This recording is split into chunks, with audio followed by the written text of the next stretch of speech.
ಈಗ ನಾನು ಹೊರಗಡೆಯಿಂದ ಒಳಗಡೆ ಬರಬೇಕಾದ್ರೆ ನನ್ನ ಮಾಧ್ಯಮದ ಸಹೋದರರು ಕೆಲವು ವಿಚಾರಗಳನ್ನು ನನಗೆ ಕೇಳಿದ್ರು.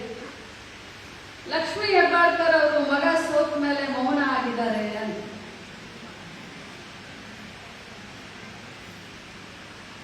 ಲಕ್ಷ್ಮೀ ಹೆಬ್ಬಾಳ್ಕರ್ ಒಬ್ಬ ತಾಯಿ. ನಿಮ್ಮ ಮಗನ ಮಕ್ಕಳ ಭವಿಷ್ಯಕ್ಕೆ ತಾವೆಲ್ಲ ಹೋರಾಟ ಮಾಡ್ತೀರಾ? ನಿಮ್ಮ ಮಕ್ಕಳ ಭವಿಷ್ಯ ಉಜ್ವಲ ಆಗಲಿ ಅಂತ ತಾವೆಲ್ಲ ವಿಚಾರ ಮಾಡ್ತೀರ?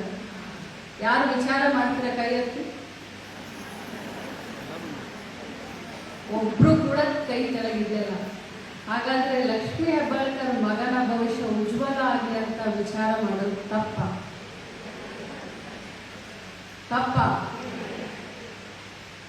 ಮಗನ ಭವಿಷ್ಯ ಸ್ವಲ್ಪ ಹೆಚ್ಚು ಕಡಿಮೆ ಆದಾಗ ತಾಯಿಯಾದಂಥವಳು ಲಕ್ಷ್ಮೀ ಹೆಬ್ಬಾಳ್ಕರು ಯಾವುದೇ ಮಳೆ ಇರಲಿ, ಚಳಿ ಇರಲಿ, ಗಾಳಿ ಇರಲಿ, ಗಟ್ಟಿಗಿತ್ತಿ ಹೌದು, ಬಟ್ ಜೊತೆಯಲ್ಲಿ ನಾನು ತಾಯಿ ಕೂಡ.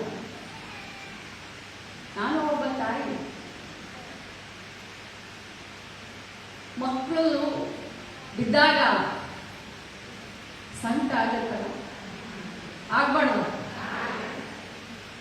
ಆಗ್ಬಾರ್ದು? ಲಕ್ಷ್ಮೀ ಹೆಬ್ಬಾಳ್ಕರ್ ಸಂಕಟ ಆಗಿದೆ.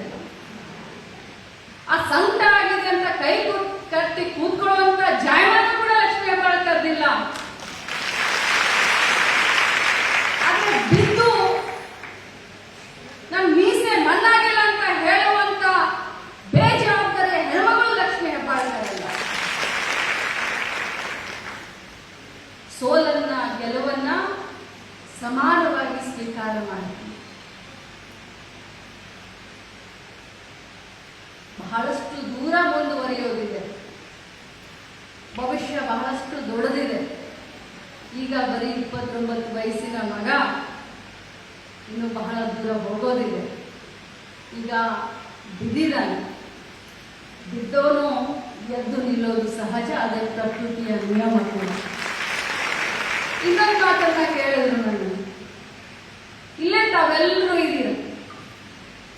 ಅಂಗನವಾಡಿಯ ಕಾರ್ಯಕರ್ತರ ಹತ್ರ ಲಕ್ಷ್ಮೀ ಹೆಬ್ಬಾಳ್ಕರ್ ಅವರು 1 ಲಕ್ಷ ರೂಪಾಯಿ ತಗೊಂಡ್ರು ಅಂತ ರಮೇಶ್ ಜಾರಕಿಹೊಳಿ ಅವರು ಹೇಳಿದ್ದಾರೆ. ಅವರ ಶಾಪ ನಿಮಗೆ, ನಿಮ್ಮ ಮಗನಿಗೆ ಹತ್ತಿದೆ ಅಂತ ಕೇಳಿದ್ರು. ನೀವು ಉತ್ತರ ಕೊಡ್ಬೇಕು ಅಂತ ನನ್ನ ಆಸೆ. ಯಾರ ಹತ್ರ ದುಡ್ಡು ತಗೊಂಡಿದ್ದೀನಮ್ಮ?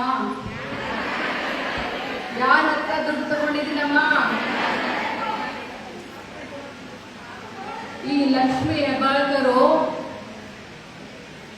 ಗಳಿಸಿದಕ್ಕಿಂತ ಕಳ್ಕೊಂಡಿದ್ದೇ ಜಾಸ್ತಿ. 1 ಅಂದ್ರ, 2 ಅಂದ್ರ, 3 ಅಂದ್ರ, ಮಾನ ಮರ್ಯಾದೆ ಎಲ್ಲ ಹರಾಜ್ ಹಾಕಿದ್ರು. ಆದ್ರೂ ಕೂಡ ಯಾವುದಕ್ಕೂ ಜಗ್ಲಿಲ್ಲ, ಯಾವುದಕ್ಕೂ ಬಗ್ಲಿಲ್ಲ. ನಮ್ಮ ವೈರಿಗಳ ಕಡೆಯ ಅಸ್ತ್ರನೇ ಆರೋಪ. ಆದ್ರೆ ಪ್ರತಿಯೊಂದು ಆರೋಪಕ್ಕೆ ಉತ್ತರ ಕೊಟ್ಕೊಂಡು ಹೋದ್ರೆ ನಮ್ಮ ಅಭಿವೃದ್ಧಿ ಕೆಲಸಗಳು ಕುಂಠಿತ ಆಗ್ತವೆ. ಅದಕ್ಕೆ ನಾನು ಹೇಳೋದಿಷ್ಟೇ, ನೀವೆಲ್ಲ ನಮಗೆ ಶಕ್ತಿ.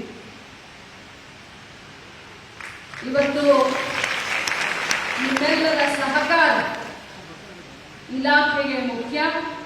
ಇಲಾಖೆಯ ಮಂತ್ರಿಗೆ ನೀವೆಲ್ಲ ಸ್ಫೂರ್ತಿ ಅಂತ ಬಹಳ ಗಟ್ಟಿ ಧ್ವನಿಯಲ್ಲಿ ಹೇಳಲಿಕ್ಕೆ ಬಯಸ್ತೇನೆ. ಯಾರೇ ಎಷ್ಟೇ ಆರೋಪಗಳನ್ನ ಮಾಡಿದ್ರು ಕೂಡ ಶ್ರದ್ಧೆ, ಭಕ್ತಿ ಇಂದ ಕೆಲಸ ಮಾಡೋಣ. ಮುಂದಿನ ದಿನದಲ್ಲಿ ಇಡೀ ದೇಶದಲ್ಲಿ ಕರ್ನಾಟಕ ರಾಜ್ಯದ ಮಹಿಳಾ ಮತ್ತು ಮಕ್ಕಳ ಅಭಿವೃದ್ಧಿ ಇಲಾಖೆಯನ್ನ ಒಂದು ಮಾದರಿ ಇಲಾಖೆಯನ್ನ ಮಾಡಲಿಕ್ಕೆ ನಾನಂತೂ ಕಂಕಣ